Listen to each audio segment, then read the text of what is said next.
ஆரம்பிக்கலாமா?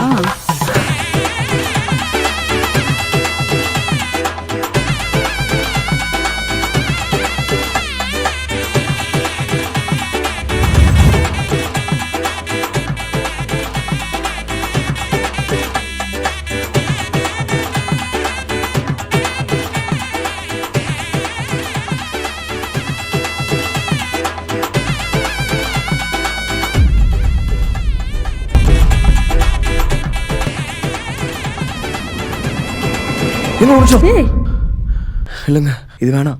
ஏய், நீ எல்லாம் என்ன பைத்தியமாடா? கூட்டிட்டு வந்துட்டு இப்ப வேண்டான்னு சொன்னா என்னடா அர்த்தம்? இல்லைங்க, என் பசங்க சொல்றப்ப நான் சரின்னு தான் தோணுச்சு. ஆனா ஏதோ என் பொண்டாட்டிக்கு துரோகம் பண்ற மாதிரி தோணுதுங்க. என்ன பாய்ஸ் படம் சித்தார்த்துன்னு நினைப்பா?